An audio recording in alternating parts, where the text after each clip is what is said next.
begging her for me not to hurt her. Die, die.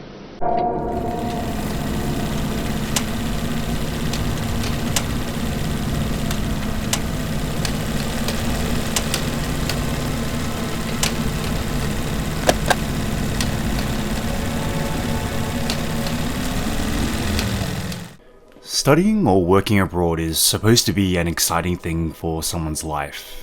Traveling opens up the mind and raises maturity in most of us. The country of Australia is growing ever more popular for immigration, working holidays and studying. Little to no gun violence, relatively safe, great working conditions, you name it, and Australia is working hard to improve its image of once being a really racist country. But I digress.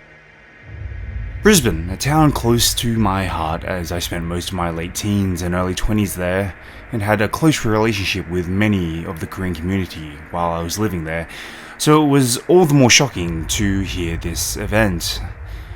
So unfortunately, you could probably see where I'm going with this introduction. This is Ban Eun Ji, a 22-year-old exchange student who decided that Brisbane would be the place where she were to study and work. She had only been in the country for 6 weeks and was already settled in with classes and a job. At 4 AM on the morning of Sunday, November 24th, 2013, Ban Eun Ji was making her way to her regular cleaning job. It is not confirmed, just my assumption, and what I know from living there is that Ban Eun Ji lived in a place called Parkland Apartments. A lot of Koreans are known to live in that area or that lot of apartments, and there is a common route to walk to the city where I also assumed she worked, or she was at least heading to a bus or train station. That route is going through a place called Wickham Park, on a street called Albert Street. It's actually quite an open area, but for what happened during 4 AM, the streets of that park would have been quite quiet. The same morning, a 19-year-old man by the name of Alex McEwen was drinking with his friends. It is reported that McEwen lives in Spring Hill, not too far from where Wickham Park is. According to sources and testimonies, McEwen was at 3 locations the evening before a bad incident occurred. Just by going off what reports have said, he was first at the Victoria Park golf course, then went partying earlier at a suburb called Tarragindi, which is about a 10-minute drive from Wickham Park, but was kicked out for making trouble. And lastly, at his apartment in Spring Hill, as one witness said that McEwen and he were drinking at McEwen's Spring Hill apartment till early hours of the morning. Now, it was sometime before 4 AM when McEwen's friends must have left his home, and if reports are correct and McEwen was at home, awake until the early hours of the morning, it means he must have left his house and headed towards Wickham Park. This is where, unfortunately, the young student Ban Eun Ji would lose her life. According to reports, McEwen spotted her, walked up to her, and then repeatedly punched her. She was then dragged up a stairway near the park, where McEwen left her to drown in her own blood. A witness spotted the incident and called 000, the Australian emergency hotline, and reported the incident. However, McEwen's night didn't stop there and had time to call his friends up for a conversation of what he had just done. One testimony saying that McEwen said, "I've just killed someone. I just bashed someone. I just went out and bashed someone. I just went for a walk and killed someone, and I just felt like killing someone." He ended the conversation with the friend saying that they should go and get one last pub meal, a big juicy steak, before he goes to jail.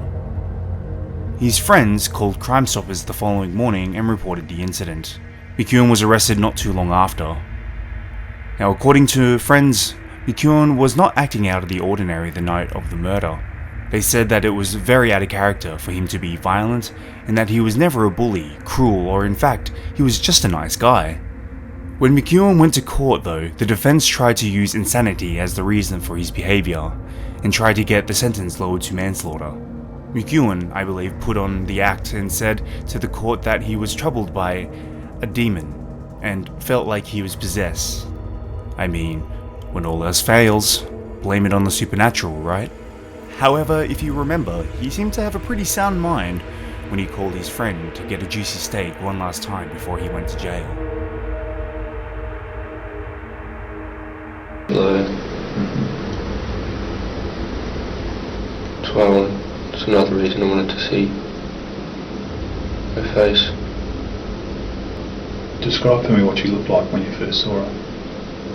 I don't know, I didn't look at her. I just said I didn't think about it, I just did it. Did she say anything?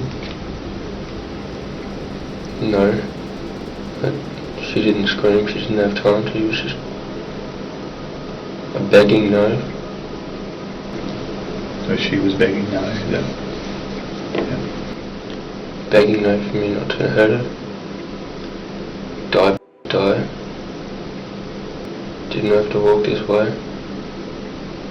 Just shit like that. Were you speaking? To her. While she was dead.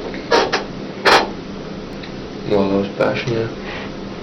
So after the initial assault on the footpath, what can you remember happening from there? Trying to pick her up. Couldn't. So I dragged her across the road and up the steps. By her hair. I think I tried to decorate that tree with her hair. That was all in my fingers. There was only crime scene on the footpath across the road and up the steps and where you found her. Why couldn't you pick her up? She was heavy. It's harder than you think to pick up a dead body.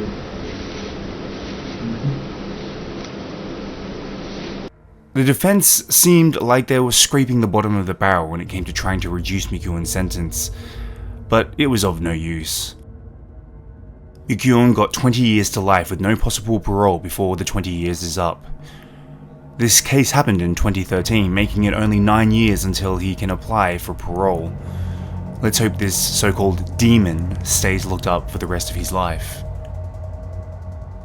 But this case is about Ban Eun Ji, and though the family didn't get what they wanted, which one family member stated that at least Mikuon gets to see his family still, they understood that justice had been served and were grateful for what the prosecuting team and detectives had achieved.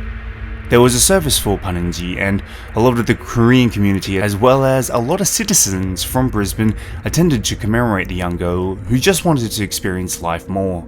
A plaque has also been made in her memory, and she will forever be remembered by the people of Brisbane City. Thank you for watching this video. If this sort of content interests you, then please subscribe.